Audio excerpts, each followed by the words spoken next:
അസ്സലാമു അലൈക്കും. എന്തൊക്കെയുണ്ട് വിശേഷങ്ങൾ? എല്ലാവർക്കും സുഖമല്ലേ? അപ്പോൾ എല്ലാവർക്കും ഫാത്തിമ സിമ്മ വ്ളോഗിലേക്ക് സ്വാഗതം. അപ്പോൾ വീണ്ടും നമ്മളിന്ന് സുലിയച്ചി പണിക്കേണ്ട സുലിയച്ചിൻ്റെ വിശേഷങ്ങളാണ്.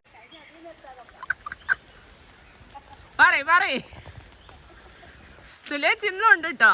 മാക്സി അത് തന്നെ ഇട്ട് പണിക്കോ ഇവിടെ കണ്ടില്ലേ, ഒരു തലക്കടയും ഇതാ മഴയത്ത് പണിയെടുക്കുമ്പോൾ ഇങ്ങനെയൊക്കെ മൂപ്പത്തി പണിയെടുക്കുക. തലക്കടൊക്കെ വെച്ച് ഇപ്പം മഴ പെയ്തുകൊണ്ടിരിക്കുകയാണ്. മഴയൊക്കെ കൊണ്ടാ പണിയെടുക്കുന്നത്. കുറേ നനയൊക്കെ ചെയ്തിട്ട് ജീവിക്കണ്ടേ അല്ലേ ചേച്ചിയെ?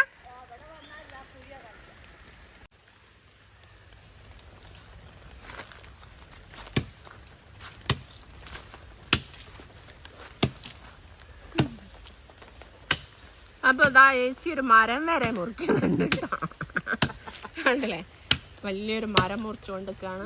ഏതാനും നിമിഷങ്ങൾക്കുള്ളിൽ മരം നിലം പതിക്കുന്നു. പണി കൂടും, ആൾക്കാർ ഇങ്ങനെ വരുമോ? അതൊക്കെ ഉണ്ടാവും ചേച്ചി. വൈറലാ, ജനങ്ങൾ വിചാരിച്ച് ഞങ്ങള് രക്ഷപ്പെട്ട്, നിങ്ങൾ വൈറലായ ഞങ്ങള് കഴിച്ചിലായി. പിന്നെ പണിക്കൊന്നും പോണ്ട. അമ്മ അപ്പൊ എന്റെ ആരോഗ്യം നഷ്ടപ്പെട്ടു. അത് ശരിയല്ലേ.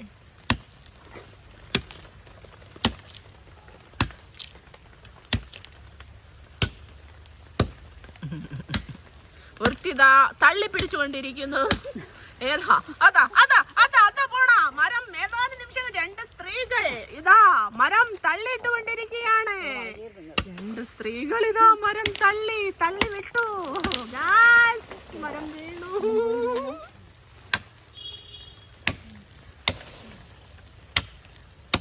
ചേച്ചിന്റെ പണി എടുത്തോണ്ടിരിക്ക. എന്തോരം കാടാല്ലേ. കൊറേ ആയിട്ടോ പണി എടുപ്പിക്കാണ്ട് പറമ്പിൽ നമ്മള്. അതുകൊണ്ടായിരിക്കും ഇങ്ങനെ കാട്, നിറയെ കാട് ഉണ്ടാ. ഒരു തെങ്ങിനിട്ടാലും ബാക്കിയാ കാട്. ആ വാഴക്കെട്ടി നല്ലല്ലേ ചേച്ചിയെ കുടിക്കാനായിക്ക്? അല്ല, നിങ്ങളിങ്ങനെ പണിയെടുക്കുമ്പോ പാമ്പിനൊക്കെ കാണൂലേ? കാണൂല? ഇതുവരെ കണ്ടില്ല ഒറ്റ പാമ്പിന്? ഒറ്റൊന്നിനെ കണ്ടില്ല? ഇതുവരെ പണിക്ക് പോയല്ലോ ഏറ്റവും വിഷമമുള്ള എന്തെങ്കിലും ഒരു കാര്യം പറയോ? എന്തെങ്കിലും പ്രയാസമായിട്ട് തോന്നിയ കാര്യങ്ങള്? ആ, പണിയിൽ എന്തെങ്കിലും പ്രയാസങ്ങൾ തോന്നിയ കാര്യങ്ങൾ? ചില സമയത്തൊക്കെ വലിയ ബുദ്ധിമുട്ടുള്ള പണി ഉണ്ടാവും. ചില സ്ഥലത്ത് എത്തിയിട്ടുണ്ടെങ്കിൽ ഒരു ഉടമസ്ഥന് എത്ര ആയാലും ചിലപ്പോൾ തലയിലൊക്കെ എടുക്കുന്ന സ്ഥലമുണ്ട്. സമയം ഉണ്ടായിരിക്കും കരിങ്കല്ലൊക്കെ. അപ്പോൾ 2-3 ആൾ പിടിച്ചു തരുന്ന കല്ല് തലയിൽ വെച്ച് കൊണ്ടുപോവുക രക്ഷയുള്ളൂ. അതാവില്ലാന്ന് അറിയില്ല, എടുക്കൂ. എന്നാലും അവർക്ക് ഇതാവും. ചിലർക്ക് എത്ര പണി എടുത്താലും ആ പൈസ തരുന്നതിന് തൃപ്തിയാവൂലല്ലോ. അതേസ്ഥാനത്ത് ഉടമസ്ഥൻ അത്ര എടുക്കണ്ടെന്ന് പറഞ്ഞ അതും ഉണ്ടാവും. ചിലര് അങ്ങനെയാണല്ലോ. അങ്ങനെയുണ്ട്, അങ്ങനെയൊക്കെ ഉണ്ടാവുന്നുണ്ട്. ബുദ്ധിമുട്ട് പ്രയാസം എന്ന് പറഞ്ഞിട്ടുണ്ടെങ്കിൽ ഇപ്പോൾ പണിയൊക്കെ ബുദ്ധിമുട്ട് തന്നെയാണ് നോക്കിയാല് ജീവിക്കാൻ വേണ്ടിയിട്ട്. ശരിയാണ്. പിന്നെ പണ്ട് ഇതൊന്നുമില്ല, ഇത് കൊടല്ല, പോട്ടില്ല. ഇന്ന് ഞാൻ കാണിക്കട്ടെ കൊട. ഇതാ കണ്ടോ, ഫുൾ സെറ്റപ്പാ. മഴക്കാലത്ത് ഇങ്ങനെ എടുക്കുക, കൊടും വെയിലിലും ഇത് ചൂടിയാട്ടോ പണിയെടുക്കാം. അപ്പൊ കൊടയൊന്നും ഇല്ലാത്ത കാലത്ത് ഞാൻ പണിക്ക് പോയാൽ ഉടമസ്ഥൻ കയറി നിൽക്കാൻ പറയാത്ത സ്ഥലം ഉണ്ടായിരുന്നു. കാറ്റും മഴയത്തും ആ കണ്ടത്തിൽ നിന്ന് പണിയെടുക്കുക, മഴയും കാറ്റും കൊള്ളുക. അവിടെ നിന്ന് കരഞ്ഞ ദിവസമുണ്ട് പേടിച്ചിട്ട്. ഈ മരമൊക്കെ ഇങ്ങനെ ഒലഞ്ഞു വരുമ്പോൾ കണ്ടത്ത് പണിയെടുക്കുക. കാറ്റ് അങ്ങനെ ആയിരുന്നല്ലോ പണ്ട്. അന്ന് പേടിച്ചിട്ട് കരഞ്ഞ പണി എത്ര എടുത്താലും മതിയാവില്ല. നമ്മൾ കയറി നിൽക്കാൻ പാടില്ല ചില പണിക്ക് പോയ സ്ഥലത്ത്. അപ്പം വൈകുന്നേരം പോയി പൈസയും കിട്ടണം. അപ്പം മഴ കൊണ്ട് ചീഞ്ഞ് പോത്ത് നനയുമ്പോൾ നനഞ്ഞ് പണിയെടുക്കണേ. നമുക്ക് ഓരോ ആവശ്യങ്ങളല്ല, അത്യാവശ്യങ്ങളേനു. ഇന്നല്ല, ഇന്നിപ്പോ ഒരു ദിവസം പോയില്ലേ കുഴപ്പമില്ല. ഇന്ന് മക്കളൊക്കെ ഒരു ഭാഗനായി. ഇന്നിപ്പോ അത്യാവശ്യത്തിനുള്ള ജീവിതമാർഗം. അന്നത് പോരാ. മക്കളൊക്കെ പ്രസവങ്ങളും കാര്യങ്ങളും ഒക്കെ ഉള്ളവരും പണിക്കൂ. അപ്പൊ മക്കളെ നോക്കാനൊക്കെ കുറച്ച് കഴിയുമ്പോ പോവും. കുറച്ച് ദിവസം കഴിഞ്ഞ് കുറച്ച് ദിവസം ലീവാ. 2 മാസമൊക്കെ ലീവാക്കിയിട്ട് പിന്നെ പോവും. 2 ആളെ പ്രസവമൊക്കെ ഒന്നിച്ച് വരുന്നുണ്ട്. അപ്പൊ ഒരു 6 മാസമൊക്കെ തിരെ പണിക്ക് പോകാത്ത സമയമുണ്ട്. എന്താ കുറേ ബുദ്ധിമുട്ടുണ്ടായിട്ടുണ്ട്. ഇതുവരെ വെളിച്ചത്ത് കാണാത്ത നമ്മളെ മതിലുകളൊക്കെ വെളിച്ചത്ത് കാണുന്നുണ്ട് കേട്ടോ. ഇപ്പം പാലത്തൊരു പണിക്ക് പോയി, കെട്ടിൻ്റെ പണിക്ക്. അവിടെ ചെന്നിട്ട് പിന്നെ വയലിലാണ് പണി. അപ്പം വയലിലെ ചളി വലിയ ഇന്നത്തെ പണ്ടൊരു മീൻകോട്ട ഉണ്ടായിരുന്നു, അറിയോ? കണ്ടുണ്ടോ? മീൻ്റെ കൊണ്ടോന്നല്ലേ കാണ്ടത്തിന്റെ മുകളിൽ വെക്കുന്നത്, കോട്ടയിലാണ് അന്ന് മണ്ണെടുക്കുക, റബ്ബർ കോട്ടയല്ല. എന്നിട്ട് ഈ ഫൗണ്ടേഷൻ കീറുന്നിടത്തുനിന്ന് ഞങ്ങളെ കൂടെ ഉള്ളവര് അത് കൊട്ടയെ കോരി കൊണ്ട് തരും, ഫുള്ളാക്കി ചളി. അത് തലയിലേക്ക് വെച്ചിരിക, പിടിച്ചിരിക. എന്നിട്ട് അത് കയറ്റിയിട്ട് നമ്മൾ കരയമ കൊണ്ടുവരണം. ഇത് ഉടമസ്ഥൻ നോക്കിക്കുക 10 മണി വരെ. ഞാൻ തീരെ നിർത്തുന്നില്ല. അപ്പം 10 മണിയൊക്കെ ആയപ്പോൾ ഈ ഉടമസ്ഥൻ പറയാ കോരി കൊടുക്കുന്ന ആളാണ്, അങ്ങനെ കോരി കൊടുക്കല്ലേ ഒക്കെ നാളെയും പണിയെടുക്കണം. നല്ല മനസ്സുള്ള, നല്ല മനസ്സിലാണ്. 2 മനസ്സുള്ളവരുണ്ട്. അങ്ങനത്തെ അനുഭവങ്ങൾ എത്രയോ ഉണ്ട്. ഇന്ന് മലയാളികളെ പണിക്ക് കിട്ടുന്നില്ലല്ലോ. ഇന്നാരള്ള ഇന്നത്തെ കേരളത്തിന്റെ അവസ്ഥ എന്ന് വെച്ചാൽ ബംഗാളികളാണല്ലോ എത്രയോ ഉള്ളത് കൂടുതൽ. ഇങ്ങനെ തന്നെ മുന്നോട്ട് പോവുകയാണെങ്കിൽ ഒരു 7 വർഷമോ അല്ലെ 10 വർഷത്തിന്റെ ഇടയിൽ ഭയങ്കര ഡേഞ്ചറാണ് കേരളത്തിന്റെ അവസ്ഥ എന്നാ പറയുന്നത്. കാരണം അത്രേ ഇല്ല മലയാളികൾ എന്താണും പോലെ പിന്നെ പണിക്ക് പോവും, കുറേ മൊബൈൽ തോണ്ടി കുത്തിരിക്കും, പിന്നെ അതോണം എന്തായാലും സിസർ വലിക്കുക, അങ്ങനത്തെ റെസ്റ്റ് ഓൾക്ക് കൂടുതൽ. അപ്പം മലയാളികളെ വിളിക്കാനും ആൾക്കാർ മടിയാ അല്ലേ? അതാണ് സംഭവം. മലയാളികൾ മര്യാദയ്ക്ക് പണിയെടുക്കുന്നില്ല, മടിയന്മാര്. പക്ഷെ മലയാളിക്ക് പണിയൊക്കെ അറിയാം. പക്ഷെ ഇപ്പൊ ഏത് പാവപ്പെട്ടോന്റെ പുരയിലും ബംഗാളിയെ പണിയെടുക്കുന്നത്. ഓനെടുക്കാൻ പുരക്കാരനെടുക്കാൻ പറ്റിയ പണിയും ബംഗാളിയെ എടുക്കുന്നത്.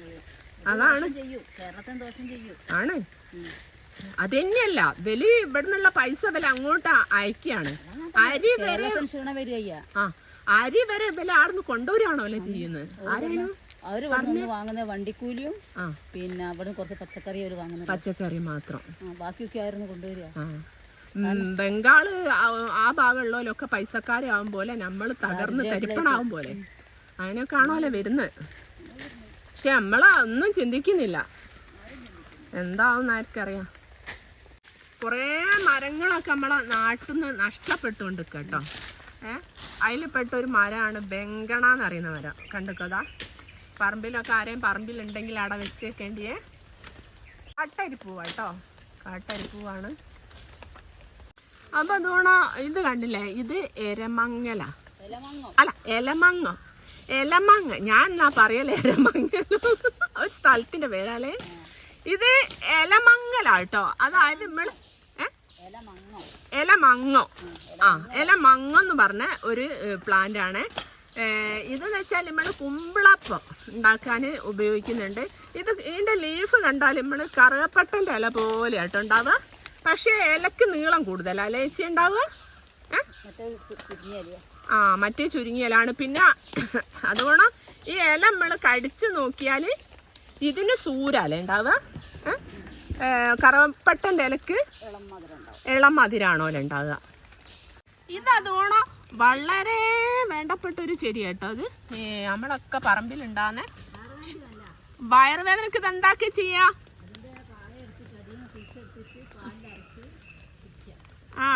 വയറുവേദന ഉണ്ടെങ്കിൽ ഇതിൻ്റെ കായ് ഇത് കുഴിച്ചിട്ട് കായ് ഇതിൻ്റെ മെരട്ടുണ്ടാവും ഒരു കായ്, അതെടുത്തിട്ട് പാലിലരച്ച് കുടിച്ചാൽ വയറുവേദന മാറും പോലെ കേട്ടോ. പണ്ടത്തെ ട്രീറ്റ്മെൻറ്റുകളാണ്. അതെന്നെല്ലാം ദോഷം ചെയ്യുന്നോട്ടല്ലാനല്ലോ, ആയുർവേദ മരുന്നുകൾ തന്നെയാണ്. ഇത് ഭയങ്കര ഒരുപാട് ഞാൻ കണ്ടു യൂട്യൂബിലൊക്കെ ഇങ്ങനെ ഇതിനെ പറ്റിയിട്ട്. അപ്പോൾ ഇതൊക്കെ പറമ്പിലുണ്ടോയെന്ന് നോക്കുക, ഉണ്ടെങ്കിൽ സംരക്ഷിച്ച് നിർത്തുക അല്ലേ, ആർക്കെങ്കിലും ഉപകാരം ഉണ്ടാവും. ഇതൊക്കെ തിരഞ്ഞു നടക്കുന്ന ഒരുപാട് ആൾക്കാരുണ്ടാവും കേട്ടോ. അപ്പോൾ ഏച്ചി കുഴിച്ച തെങ്ങും കുഴി എവിടെയാന്ന് ചോദിച്ചോല്.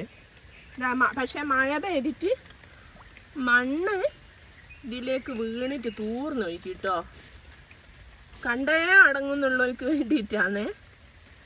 അപ്പം ഇതാണ് നമ്മളെ തെങ്ങും കുഴി. ഇത് തൂർന്ന് പോയതാട്ടോ, മണ്ണ് വീണ് നല്ല മഴയത്ത്. ഇതതോണം കണ്ടോ, ഇതൊരു കാക്കത്താളി എന്ന് പറഞ്ഞ ചെടിയാട്ടോ. അതായത് നമ്മൾ തേപ്പുകാർ ഈ കൊഴുപ്പിന് വെള്ളം കൊഴുപ്പാക്കി തേപ്പിലല്ലേ തേപ്പിന് കൂട്ടാനല്ലേ അതിൽ കൂട്ടുന്ന ഒരു സാധനം കേട്ടോ. കുളിർമാവിൻ്റെ തോല് കൊഴുപ്പാക്കി എടുക്കും. അതുകൊണ്ട് പിന്നെ കൂട്ടുന്നത് ഇതാണ് കേട്ടോ. ഇത് കിട്ടിയിട്ടില്ലെങ്കിൽ ചെമ്പരത്തിത്താളി എടുക്കുക. അപ്പോൾ ഇത് പറമ്പിലൊക്കെ ഉണ്ടെങ്കിൽ ഇതും അവിടെ നിർത്തിക്കോളി, അവിടെ നിന്നോട്ടെ. അപ്പോൾ നമ്മൾ മഴയത്ത് പപ്പടമൊക്കെ ഉണ്ട് നനഞ്ഞു പോണേന് കുട അവിടെ വെച്ച് പോയതാണ്. ഇനി നമ്മൾ തറവാട്ടിലേക്ക് പോവുകയാണ് ഇതെടുത്ത്. അതെ, നിങ്ങൾക്ക് ഈ വീഡിയോ ഇഷ്ടമായാൽ നിങ്ങൾ ലൈക്ക് ചെയ്യുക, ഷെയർ ചെയ്യുക, കമൻറ്റ് ചെയ്യുക കേട്ടോ. ഞങ്ങളെ വീഡിയോക്ക് മാത്രമല്ല എല്ലാവരും വീഡിയോക്കും, യൂട്യൂബിലെ എല്ലാ വീഡിയോക്കും കമൻറ്റ് ചെയ്യുക, ലൈക്ക് ചെയ്യുക, ഷെയർ ചെയ്യുക. അപ്പോൾ സപ്പോർട്ട് ചെയ്യുക കേട്ടോ. എന്താ വെച്ചാൽ നിങ്ങളെ ലൈക്ക് കമൻറ്റ് വിലപ്പെട്ട കമൻറ്റുകളാട്ടോ. നിങ്ങളെ ഓരോ കമൻറ്റും വിലപ്പെട്ടതാണ്. അപ്പോൾ അതാണ് ഞങ്ങളെ മുന്നോട്ട് കൊണ്ടുപോകുന്നത്. അപ്പോൾ ഇഷ്ടമല്ലെങ്കിലും കമൻറ്റ് ചെയ്യുക കേട്ടോ.